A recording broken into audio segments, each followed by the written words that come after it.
bahwa faksi-faksi yang berebut dalam mengelola tambang NU ini sudah menerima fee dari investornya. Jadi rupanya mungkin faksi yang satu menawarkan kepada yang satu, faksi yang satu menawarkan kepada yang satu, faksi yang satu menawarkan kepada yang satu. Dan semua faksi ini sudah menerima fee dari investornya. Sehingga akhirnya kemudian mereka ini terikat dengan fee itu. Terikat untuk meloloskan si investor itu sebagai pihak yang mengelola tambang NU. Nah,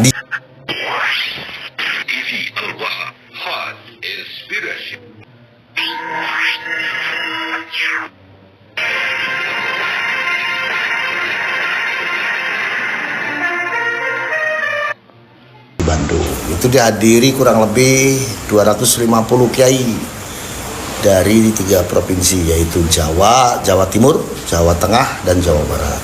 Sebetulnya Forum Kiai NU Jawa itu hanya penamaan saja, Kang Sinyo, agar lebih mudah dikenal saja sebetulnya. Kalau pada intinya ya kita tidak sejawa sebetulnya, karena memang ada utusan dari Lampung juga, ada utusan dari Sumatera Selatan juga. Nah, kalau fokus bahasannya apa? Fokus bahasannya adalah membahas tentang konflik di tubuh PBNU tadi yang tadi Kang Sinyo katakan. Ada 3 poin pembahasan di situ. Pertama adalah konflik PBNU terkait tentang pengelolaan tambang. Ini akar masalah atau sumber masalah dari konflik yang terjadi di PBNU. Di mana di PBNU ini kan muncul beberapa faksi ya, diantaranya faksi dari Gus Yahya Stakuf, faksi Kiai Miftahul Akhyar, dan faksinya Gus Ipul, Sekjen. Nah, ini dalam dugaan kita, dan ini insya Allah dugaannya nggak salah Kang Sinyo, bener, insya Allah bener. Dalam dugaan kita, faksi-faksi ini berebut dalam pengelolaan tambang. Satu faksi menginginkan pengelolaan tambang itu seperti ini, satu faksi menginginkan seperti ini, satu faksi menginginkan seperti ini. Yang lagi-lagi dugaan kita, dan ini juga bisa kita buktikan di hari ini dengan keterangannya Gus Islah Bahrawi pada satu podcast, bahwa faksi-faksi yang berebut dalam mengelola tambang NU ini sudah menerima fee dari investornya. Jadi rupanya mungkin faksi yang satu menawarkan kepada yang satu, faksi yang satu menawarkan kepada yang satu, faksi yang satu menawarkan kepada yang satu. Dan semua faksi ini sudah menerima fee dari investornya. Sehingga akhirnya kemudian mereka ini terikat dengan fee itu. Terikat untuk meloloskan si investor itu sebagai pihak yang mengelola tambang NU. Nah, disinilah kemudian akhirnya berkonflik, berebut. Yang satu tidak mau yang ini, maunya punya saya. Yang satu tidak mau yang ini, maunya punya saya. Hingga akhirnya kemudian konflik terjadi. Sampai akhirnya terjadi pemecatan lah ya. Kiai Miftahul Akhyar memecat Gus Yahya memecat Gus Ipul. Itu yang kedua, fokus pembahasan kita ketika pertemuan Forum Kiai NU Jawa itu tentang konflik keuangan di tubuh PBNU. Jadi konflik itu bukan hanya soal pengelolaan tambang di PBNU, tapi konflik keuangan. Dalam satu hari, dalam satu waktu, saya ini pernah melihat satu channel YouTube. Yang channel YouTube itu menayangkan tentang klarifikasinya salah seorang bendahara PBNU, yaitu Sumantri. Di mana dalam klarifikasi itu berkaitan dengan dana 100 miliar yang masuk ke rekening PBNU yang konon katanya itu dari Mardani Maming, mantan bendahara PBNU. Dalam klarifikasi itu ada 3 poin yang saya garis bawahi ini Kang Sinyo. Yang pertama, bendahara ini merasa disalahkan, merasa tertuduh terkait dengan pengelolaan uang itu. Kemudian bendahara merasa tidak pernah diberikan ruang untuk klarifikasi terkait dana itu. Sehingga akhirnya kemudian si bendahara ini mengklarifikasi ini semuanya tidak lagi di ruang organisasi, tapi mengklarifikasi ini semuanya di ruang umum. Sehingga akhirnya menjadi konsumsi publik dan semua orang tahu. Ini kan memalukan. Itu yang pertama saya garis bawahi dari klarifikasi bendahara. Yang kedua, bendahara ini mengatakan dalam klarifikasi itu bahwa Ketua Umum atau Gus Yahya Khalil Stakuf ini tidak tahu menahu tentang dana ini. Kan muskil. Tentang yang 100 miliar itu. Itu yang 100 miliar itu. Kan muskil. Dana dengan nominal segitu besarnya masuk ke PBNU atau masuk ke rekening PBNU, tetapi ketua tidak tahu menahu. Dipandang dari sudut manapun ini sebuah kemuskilan. Sehingga akhirnya kemudian ada tuntutan dari Rois Am untuk mengaudit bendahara itu. Mengaudit bendahara itu. Terjadilah audit. Nah, setelah audit ini sudah selesai, laporan hasil auditnya diserahkan kepada Rois Am sebagai petinggi yang menuntut mengaudit bendahara. Nah, dalam satu season atau dalam satu waktu kemudian, dalam season wawancara, Gus Yahya mengatakan bahwa hasil audit itu dimanipulasi oleh Rois Am atau oleh pihak Rois Am. Ini menunjukkan bahwa semuanya ini kacau. Menunjukkan bahwa manajemen keuangan NU itu hancur. Manajemen keuangan NU, PBNU ini hancur. Nah, soal siapa yang benar, saya kan tidak tahu. Kita tidak tahu nih mana yang benar. Tetapi kita bisa menyimpulkan bahwa ternyata uang itu menjadi masalah di PBNU. Dan orang-orang yang mengelolanya atau pengurus PBNU yang mengetahui hal ini atau mengelola keuangan ini juga bermasalah. Soal siapa, sekali lagi, soal siapa yang benar saya nggak tahu, kita nggak tahu. Tapi kita bisa menyimpulkan bahwa uang ini menjadi masalah di PBNU dan semuanya menjadi kacau. Dan orang-orangnya juga berarti bermasalah. Itu yang kedua. Kemudian fokus bahasan kita yang ketiga adalah soal infiltrasi Zionis ke tubuh PBNU yang dibawa oleh Gus Yahya Stakuf ketika, kalau nggak salah ya, kaderisasi kepemimpinan nasional NU dengan mendatangkan ahli ilmu dari Yahudi dalam kaderisasi kepemimpinan nasional NU. Sebetulnya ini menjadi satu hal yang bukan fokus bahasan sih sebetulnya, dan sudah dijawab juga melalui Gus Islah Bakhrawi bahwa ahli ilmu yang dimaksud itu sebetulnya sudah dekat dengan NU itu sudah lama ya. Ketika zamannya Kiai Abdurrahman Wahid almarhum al-mahfudlah juga sudah dekat dan katanya sudah mu'alaf. Tetapi kemudian kita menggarisbawahi di dalam hal itu, ya tetaplah NU harus punya kewaspadaan, karena ketika pertemuan pertemuan forum Kiai Jawa di Bandung itu, yaitu Gus Husni Mubarak dari Bangkalan Madura, beliau menceritakan tentang dinamika politik global di mana di hari ini NU itu lagi menjadi perhatian dunia. Sehingga orang luar punya asumsi bahwa kebijakan politik luar negeri Indonesia juga sedikit banyaknya ada pengaruh dari NU gitu. Nah, disinilah kemudian kita perlu waspada untuk berkomunikasi dengan pihak luar.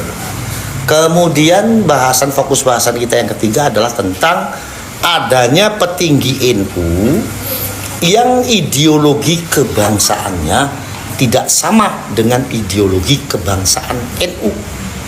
Maksudnya gimana itu, Gus? Kalau Kiai Sepuh yang menceritakan ini kepada saya, jadi gini kan, saya itu mendapatkan kabar ini kan dari Kiai Sepuh. Ketika saya sowan kepada 30 Kiai di Jawa, ini ada salah seorang Kiai Sepuh yang mengatakan bahwa hari ini nih kita punya petinggi PBNU yang anti Pancasila, Gus. Waduh. Anti Pancasila. Saya bilang, kronologinya gimana Kiai?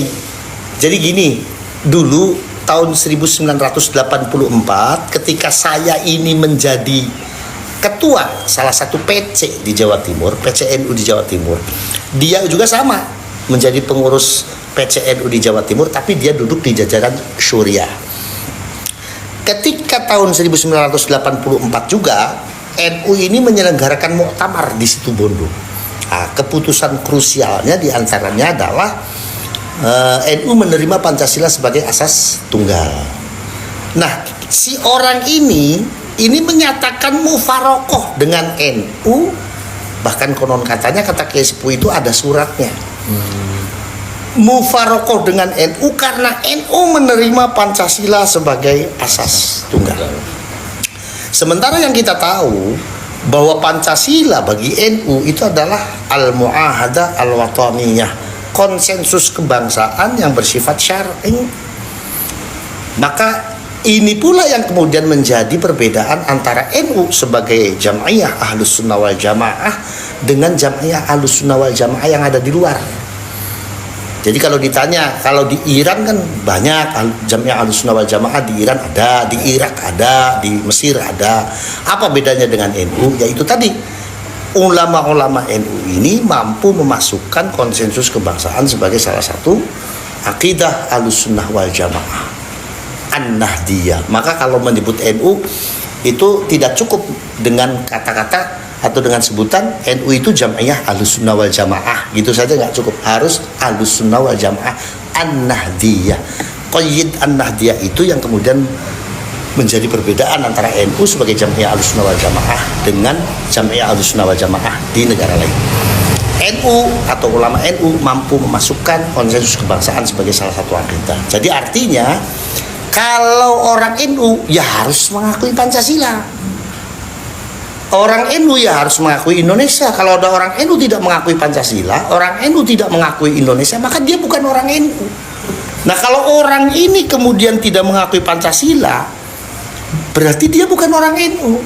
Lah pertanyaannya, bukan orang NU, kok mimpin orang NU? Pendapat saya wajib segera dilengsarkan. Kenapa? Ini bahaya untuk NU. Itulah 3 fokus pembahasan ketika pertemuan Forum Kiai NU Jawa di Bandung, Kang Sinyo. Maka kemudian muncullah pernyataan sikap, diantaranya adalah mosi tidak percaya kepada PBNU, baik itu versinya Gus Yahya ataupun versinya Kiai Miftahul Akhyar, dan mendorong adanya atau segera diselenggarakan MLB. Ya Gus, melihat konflik PBNU di hari ini, penyelesaian terbaik menurut jenengan seperti apa, Gus? Penyelesaian terbaik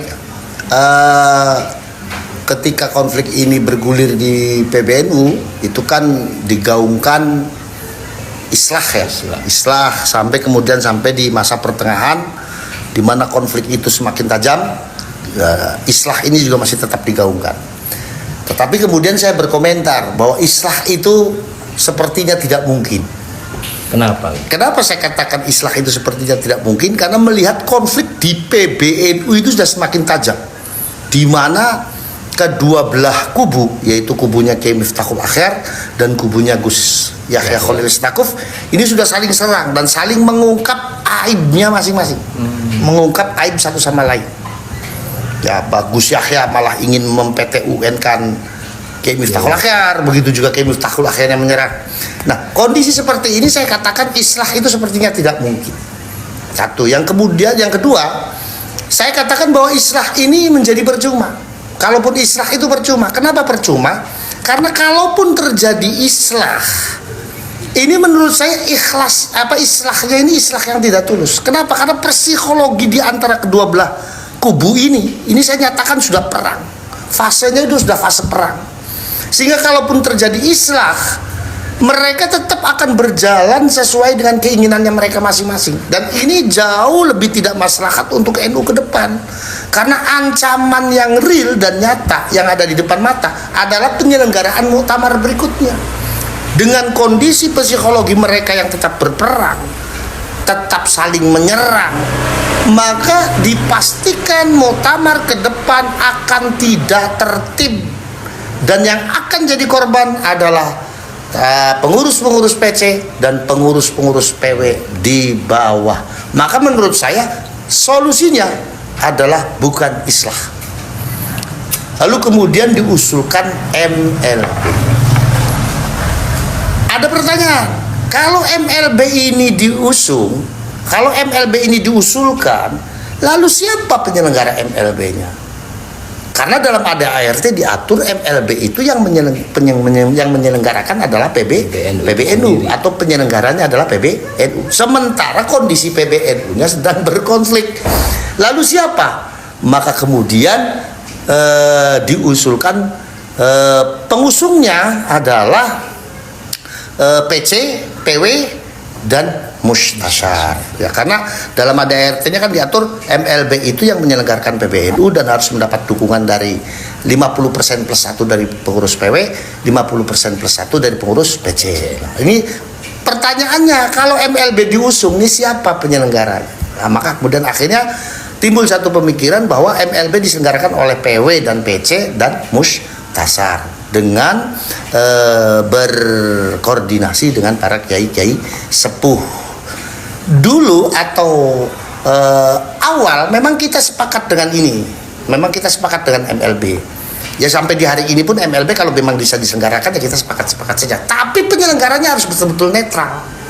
Karena begini Kak Sinyo, kita melihat di hari ini kan sudah tidak ada wasitnya, semuanya jadi pemain. Saya dulu pernah mengatakan, bahkan di podcastnya Kiai Haji Roma Irama kemarin saya mengatakan bahwa solusinya adalah kembalikan kepada owner NU itu sendiri. Kalau PBNU-nya bermasalah, maka penyelesaiannya adalah kembalikan NU kepada ownernya. Siapa? Kiai Sepuh dan pengasuh-pengasuh pesantren juga Nahdiyin. Nahdiyin dalam hal ini ya bisa pengurus PW dan pengurus PC. Nah ini bahayanya kalau ownernya sendiri sudah jadi pemain, siapa lagi? Kalau ownernya ini sudah jadi pemain atau ownernya ini terjebak permainan salah satu pihak, maka langkah darurat yang kita usulkan dalam forum Kiai NU Jawa itu memaksa untuk mengambil alih PBNU karena sudah tidak ada wasitnya, semua jadi pemain. Tapi mudah-mudahan ownernya sekarang masih netral, mudah-mudahan sih ya, netral. Mudah-mudahan netral. Maka kalau bicara tentang penyelesaian terbaik seperti apa, ya melihat bagaimana nanti kondisinya. Karena menurut saya ya, ketika kemudian PBNU-nya berkonflik, lalu ADART ini sudah tidak bisa diterapkan, ya menurut saya patokan kita di hari ini sudah bukan lagi ADART. Apa kira-kira? Iya, dawuhnya kiai-kiai pengasuh pesantren, dawuhnya kiai-kiai pengasuh pesantren dan suara Nahdiyin. Tentunya nanti kita akan usulkan kepada mereka membangun poros tengah yang betul-betul netral, yang betul-betul tidak memihak pada salah satu pihak, pada salah satu kelompok yang sedang bertikai untuk mengambil alih PBNU. Nanti teknisnya bisa dengan menyelenggarakan muktamar luar biasa atau muktamar biasa seperti itu.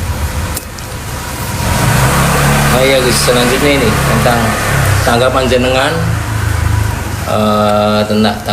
terhadap musyawarah kubro yang di Lirboyo kemarin itu Gus. Ya, mohon maaf sebelumnya, saya bukan meremehkan musyawarah kubro di Lirboyo, bukan. Tetapi kemudian musyawarah kubro di Lirboyo pun masih menimbulkan pertanyaan. Pertanyaan seperti apa ini? Pertanyaannya ini, penyelenggaraan musyawarah kubro di Lirboyo itu safe apa enggak? Netral apa enggak? Dalam kacamata saya pribadi dan teman-teman di forum Kiai NU Jawa, itu ketika membaca hasil keputusan dari musyawarah kubro di Lirboyo, di mana tidak ada klausul pelarangan terhadap 3 orang yang bermasalah itu untuk mencalonkan dan dicalonkan, itu yang menurut kami yang menimbulkan pertanyaan di kalangan orang-orang bawah, di kalangan masyarakat, di kalangan Nahdiyin. Pertanyaan bahwa pertemuan di Lirboyo itu netral atau tidak, safe atau tidak, atau jangan-jangan ini bagian daripada permainan salah satu pihak, taruhlah pihaknya Gus Yahya. Kenapa? Karena tidak ada ketegasan pelarangan terhadap 3 orang itu untuk dicalonkan dan mencalonkan. Memang Gus Yahya mengatakan bahwa saya sudah tidak akan maju lagi. Kiai Miftahul Akhyar juga mengatakan begitu. Tapi itu kan pengakuan pribadi. Kalau nanti kemudian muktamar ini digelar atau muktamar luar biasa ini digelar, lalu teman-teman PC dan PW ini dipermainkan oleh satu pihak, sehingga kemudian muncul usulan untuk mencalonkan kembali salah satu di antara 3 orang ini, dia akan berkata apa? Dia pastinya akan berkata, saya tidak mencalonkan, tapi saya dicalonkan. Itu sangat mungkin terjadi, Kang Sinyo, hal-hal seperti itu tuh. Lah kita tuh tidak mau. Maka di dalam pernyataan sikap kita, Kiai NU Jawa dalam butir keempat menolak mereka bertiga untuk dicalonkan atau mencalonkan. Kalaupun kemudian dalam forum muktamar tetap dipaksa mereka boleh mencalonkan dan dihasilkan satu keputusan umpama di antara 3 orang itu kembali terpilih, kita tetap menolak. Kenapa? Karena akar masalah konflik di PBNU itu bersumber dari 3 orang ini. Diakui atau tidak? Bersumber dari 3 orang ini. Nah, maka kemudian lagi Kang Sinyo, hari ini banyak teman-teman yang membangun narasi ya, bahwa Gus Yahya tidak bersalah.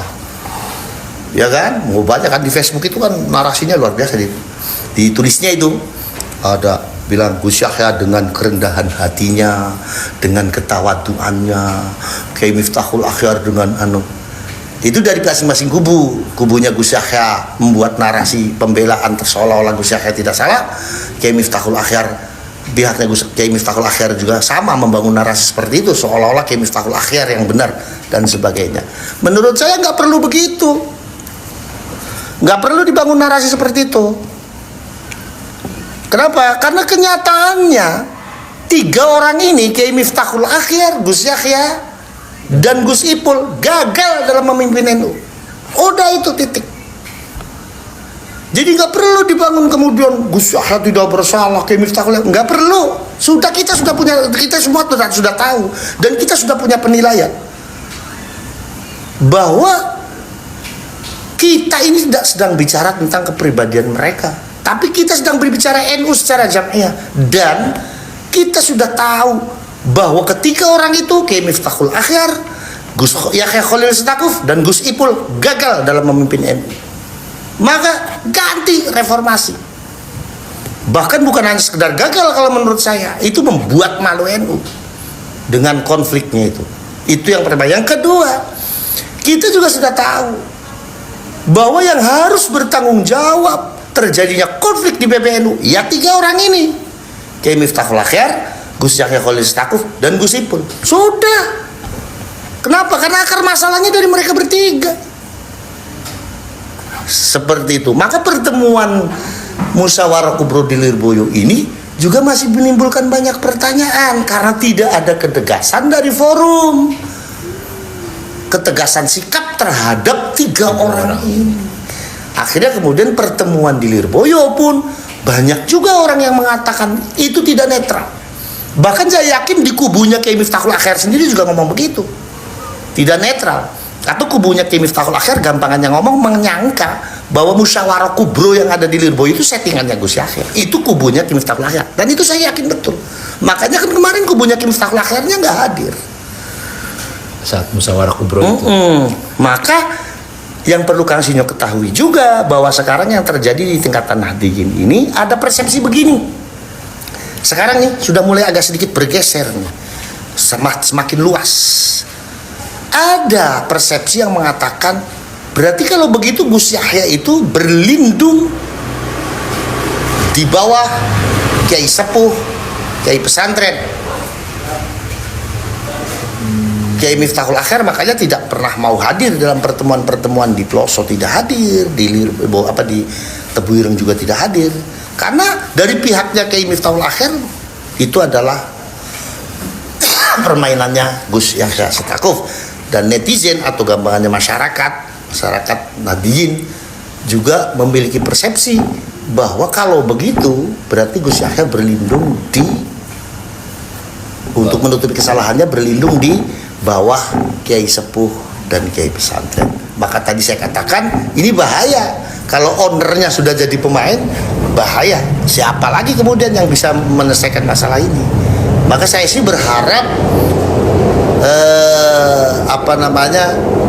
bisa ada poros tengah yang betul-betul netral, yang tidak memihak kepada Gus Yahya, yang tidak juga memihak kepada Kiai Miftahul Akhyar, untuk bisa mengambil alih ini semua dan menyelesaikan masalah-masalah yang ada di PBNU, tentunya tanpa harus meninggalkan jalur-jalur konstitusional NU itu sendiri. Seperti itu kakaknya.